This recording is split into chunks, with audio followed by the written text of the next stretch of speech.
Spider-Man: Brand New Day contains the ingredients for one of the most emotionally compelling Spider-Man movies we have seen in years. Tom Holland delivers one of his best performances in the role. Zendaya helps create the emotional payoff audiences have been waiting for since No Way Home. Sadie Sink makes a strong impression in her Marvel debut. So, why did I nearly fall asleep in the middle of this movie? Let's talk about it.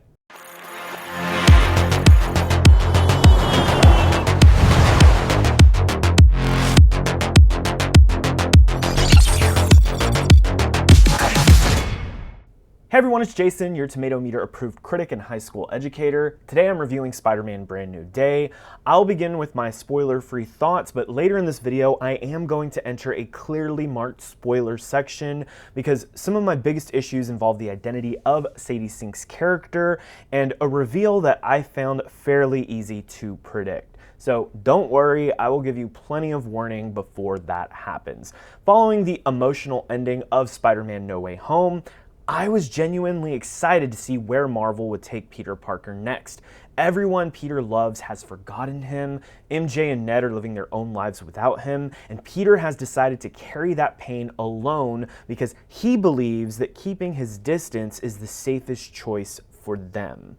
That creates an immediately compelling foundation for this movie, and the opening understands that. We see Peter attempting to put his feelings into a letter. He wants to explain everything to MJ, who he is, what they meant to each other in the past, and why she no longer remembers him. He admits that sometimes Spider-Man has to do the difficult thing, even when it breaks Peter Parker's heart. That is the movie that I wanted to see. Tom Holland is excellent throughout Brand New Day, and he is asked to do quite a lot in this movie. He has to embody the confident Spider-Man who can save New York, joke during fights, and keep moving forward no matter what happens. But underneath that mask, Holland also has to portray a deeply lonely Peter Parker who has essentially erased himself from the lives of the people that he loves. Those two sides of the character have always been central to Spider-Man, and Holland balances them incredibly well here. There are moments in which he barely has to say anything. You can see Peter trying to convince himself that he is fine, even though it is obvious that being Spider-Man has become a substitute for having an actual life. The movie even directly establishes that New York now loves Spider-Man, crime is down, the city considers him a hero, adults depend on him, and children want to be him. That creates an interesting contrast because Peter is succeeding more than ever as Spider-Man while becoming increasingly isolated as Peter Parker. I couldn't help but compare that with Tobey Maguire's experience in Spider-Man 2, which is probably my favorite Spider-Man film of all time. In that movie, however, Peter was struggling in every area of his life. I thought it was a little bit more depressing for Peter. His relationship with Mary Jane was falling apart, his responsibilities were overwhelming, and his powers were failing, and portions of the city actively dislike Spider-Man. Here, this is a little easier on Peter. New York is firmly on Spider-Man's side. Peter's biggest enemy is not public opinion, it is the loneliness that he has chosen for himself. That is a fascinating direction for the character, and it gives Tom Holland some of his best dramatic material in the MCU. The relationship between Peter and MJ becomes the emotional heartbeat of the movie. There is one conversation in particular that became my favorite scene, but discussing why it works so well would reveal too much, so I'll talk about more about that in the spoiler section of this video. What I can say is that the scene provides exactly the kind of emotional conversation audiences have wanted since the ending of No Way Home. For a few minutes, the movie stops worrying about superhero spectacle and simply allows two people to speak honestly to each other. Those quieter moments reminded me why I care so much about this version of Spider-Man. Sadie Sink also makes a strong impression in her Marvel debut. Without revealing the identity of her character, she brings vulnerability, intensity, and a sense of unpredictability to the story. There are times when her character feels frightened and lost, but there are other moments when you are not entirely sure whether Peter should trust her. Sink handles those shifts very well. My issue is not with her performance. My issue is that the movie does not fully capitalize on what she brings to it. Her character introduces several fascinating ideas involving identity, trauma, control, and the danger of being treated as something to study rather than as a human being. But as the movie continues, those ideas become buried underneath an increasingly crowded plot. And that brings me to my biggest problem with Brand New Day. This movie loses sight of what makes its own story compelling. The middle section becomes extremely repetitive. Peter investigates a threat. That threat moves through another person. A confrontation begins. Peter struggles to understand what is happening. The character escapes, and the movie resets the basic conflict so that a similar sequence can happen again. Essentially, one of the antagonists in this film can take over a person's body, and once Spider-Man almost apprehends them, we see that character disappear into another person. At first, this is a riveting antagonist, but after a while, you just start to wonder when the plot is going to move forward. And I no longer felt as though the story was developing. It felt as though it was circling the same information. Around the midpoint, I genuinely caught myself beginning to doze off. That was not because the action was poorly staged. The effects are generally strong, and Tom Holland remains committed through every one of these sequences. I became tired because the narrative felt like it was stalling. The movie kept presenting activity without giving me enough progression. Once the story finally moves beyond that repetition and enters its final act, I became engaged again. The final portion has more urgency, the characters begin making meaningful discoveries, and the emotional stakes become clearer. But the movie takes too long to get there. The screenplay feels incredibly overcrowded. We have Peter's emotional journey, MJ and Ned, Sadie Sink's mysterious character, this company called Damage Control. We have Scorpion, Hulk, Punisher, and several additional supporting players and subplots all competing for your attention in this movie. Some of these elements work individually. Together, they make the film feel as though it is constantly looking away from its strongest material. Punisher is probably the clearest example. I enjoy seeing the character, and some of his exchanges with Spider-Man are entertaining. Their conflicting methods naturally create humor and tension because Frank Castle wants to shoot his way through almost every problem while Peter is trying to prevent anyone from getting hurt. But when I think about the film as a complete story, I struggle to identify what Punisher contributes to that essentially. You could remove the Punisher from this movie, redistribute a small amount of information, and still have essentially the same plot. His presence feels more like an exciting addition for Marvel fans than a necessary part of Peter's journey. Hulk also plays a significant role in this big spectacle, but once again, I found myself more invested in what was happening emotionally between Peter, MJ, and Sadie Sink's character than I was in watching another large-scale superhero confrontation. That is the central frustration of this movie. The smaller story is already strong enough. Peter is lonely, MJ has forgotten him, Ned has forgotten him, a mysterious young woman enters Peter's life with her own history of trauma, and Peter has to determine whether helping her is worth the risk. That is enough. The movie did not need to keep expanding and incorporating all of these other side characters. However, judging by the response from other critics at my screening, I suspect I may be in the minority on this movie. I think more people liked this more than I did. The audience that I saw this with, which was mostly critics, all seemed to really like this movie, and overall most people said that that was good. And I do agree with that. This movie has good moments in it. It is good overall. It's going to be a recommendation from me, but good feels disappointing when so many individual pieces suggest the movie could have been great. And at this point, I am going to go into full spoilers to talk about why I think it could have been great. If you have not seen Brand New Day and you do not want to have anything spoiled, go ahead and click off of this video. Or if you don't mind spoilers, you have all been warned. Sadie Sink is playing Jean Grey. Officially revealing Jean's identity allows us to understand why her storyline initially feels so promising. Jean can enter and control other people's minds, and Peter is one of the only people capable of sensing her presence and resisting her mind control tactics. There's an interesting parallel between Jean and Peter. Peter has lost his place in the lives of the people he loves. Jean has almost completely lost control of her own identity. Peter hides behind Spider-Man because being Peter Parker is painful.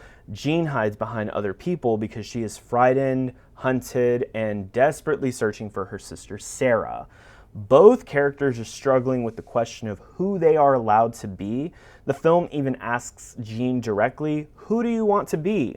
That is an excellent question. Unfortunately, the screenplay does not explore that connection as deeply as it could have. Instead, much of Jean's storyline is reduced to the repeated mechanic of possession and taking control of another person. She jumps into someone's mind, Peter senses her, they fight or chase each other, Jean escapes, and then the process begins with another body all over again. And like I said earlier in my review, the first time that this happens, I found it intriguing. The second time, we understand the danger, but by the third or fourth time, I felt like the movie was repeating information I had already absorbed, I had already grasped, and I wasn't impacted by it anymore. Jean eventually uses Hulk, which obviously creates the film's biggest action spectacle, but Hulk being physically powerful does not automatically make the story more emotionally powerful. I would have preferred a shorter film that spent more time exploring Jean's connection with Peter, MJ, and her sister, rather than escalating into another extended superhero confrontation. Jean could have remained in the film. In fact, I think she could have been one of the movie's greatest strengths. The story simply needed to be tighter, needed to give her more depth. I do think this movie could have been like 20 minutes shorter. The movie's best scene proves that. MJ reveals that she found and read the letter that Peter wrote for her in Brand New Day, the letter he never actually had the courage to read aloud. The conversation is everything I wanted after No Way Home. For the entire movie, Peter has convinced himself that remaining distant is some noble sacrifice. He believes that MJ and Ned are safer and happier without him. The letter forces him to confront the fact that he also made a decision on their behalf. MJ may not remember their relationship, but she can still recognize that Peter is withholding something very important. The scene allows Tom Holland and Zendaya to stop reacting to explosions, villains, and superhero emergencies and simply deal with the emotional consequences of the previous film. That conversation is honest, uncomfortable, and deeply satisfying to watch unfold. It is also frustrating because it reveals how strong the entire movie could have been if the filmmakers had trusted this material more. The damage control storyline is not as successful, especially because the truth about director Bill Metzger is telegraphed too heavily. Earlier in the movie, Metzger presents damage control as an organization that turns dangerous things into useful resources. While showing Peter around the facility, he explains that the hand now works for damage control because all they needed was a little direction. He then discusses confiscated villain technology and says damage control's mission is to redirect destructive energy into something useful. In isolation, that sounds like the organization's philosophy. In hindsight, it practically explains the entire villainous plan. Metzger does not merely contain dangerous people and technology, he studies them, manipulates them, and attempts to convert them into an asset. The movie is telling us exactly how he thinks long before Peter recognizes the danger. Then Peter asks Metzger about VMAX. He says, "What is VMAX?" Something that's kind of integral to this plot. And Metzger claims that the name means nothing to him, but he immediately asks Peter where he heard it. His reaction is suspicious. Peter even jokes back by repeating Metzger's own excuse about there being things he cannot reveal because of the nature of his job. That exchange is meant to appear playful, but it draws direct attention to the fact that Metzger is withholding information. Later, the screenplay gives us an even more obvious inconsistency about his character. This guy claims that after Jean leaves someone's mind, the person remembers thinking about someone named Sarah. However, when MJ describes what happened to her, she says she remembered nothing. One moment she was sitting at her desk, and the next she was lying in the street with Spider-Man. To her, it felt like a light switch that had been turned off. That contradiction is what finally causes Peter to realize that Metzger had lied, but by that point, and I'm sure the whole audience that I saw this with, had already realized and assumed that Metzger was not who he said he was and he was lying this whole time. Damage Control has suspiciously scrubbed Gene's history from government records. The agency has secretly taken Sarah Gray into custody for what it calls study and observation, which the characters correctly interpret as experimentation and other human rights violations. Metzger knows more about Gene's abilities than he admits. He knows what she is searching for. He places Peter in exactly the position necessary to capture her, and the film has already established his belief that dangerous individuals can become useful tools once they receive proper direction. That reveal is not disappointing because it makes no sense. It is disappointing because it makes too much sense too early on. I could see this coming from 20 miles away. The clues do not gradually create suspicion. They essentially announce the answer and then wait for Peter to catch up. A stronger mystery would have been given Metzger a more convincing alternative explanation or allowed Damage Control to appear genuinely helpful for a longer period. Instead, nearly every conversation with him reinforces this idea that he is hiding something. By the time Peter discovers that the Damage Control company has captured Sarah and experimented on her, I was not shocked at all, nor did I really care. I was simply receiving confirmation. It's something that I had guessed long ago. And that creates a missed opportunity. Damage Control could have served as a meaningful contrast to Spider-Man. Both Peter and the agency claim they want to protect New York from dangerous enhanced individuals, but Peter still tries to see the humanity inside the person causing the danger, while Damage Control sees threats, weapons, and resources to be exploited. The movie gestures towards that idea, but it does not develop it enough. This is where the Punisher might have been integrated more effectively. Frank Castle also tends to reduce people to threats that need to be eliminated. Peter's refusal to abandon Gene could have placed him ideologically between the Punisher and Damage Control.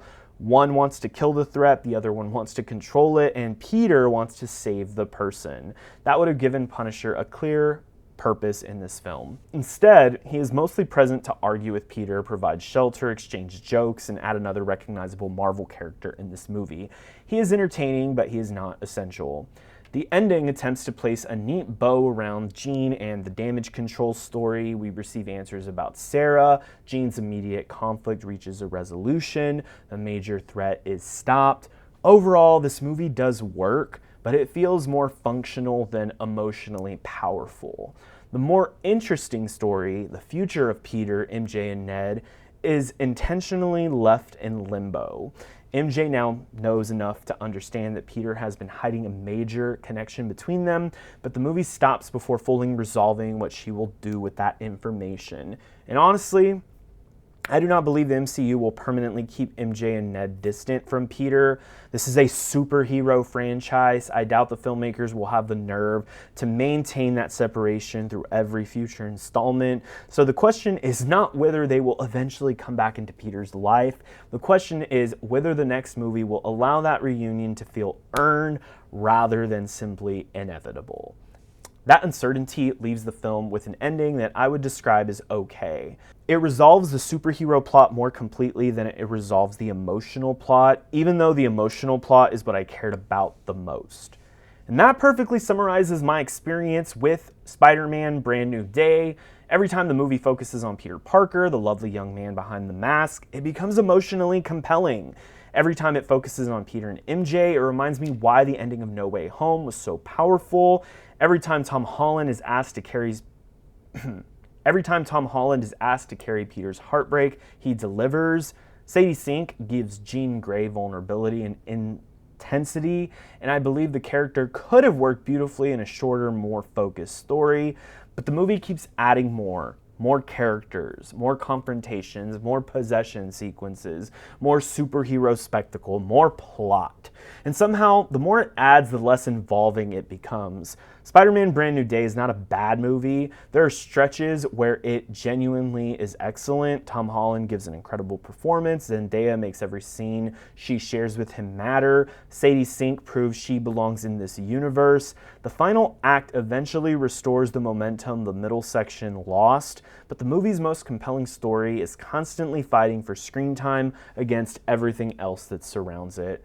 Walking out of the theater, I was not upset over this movie. I did not feel completely disappointed. I did not feel as though I had watched a failure. My reaction was much simpler, which was, that was okay.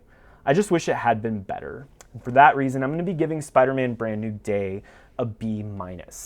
Have you seen Spider-Man Brand New Day? Did the damage control reveal surprise you, or did you suspect Metzger from the beginning? And were you more invested in the superhero conflict or in Peter's relationship with MJ? Let me know in the comments. Thank you all so much for watching, and I'll see you next time.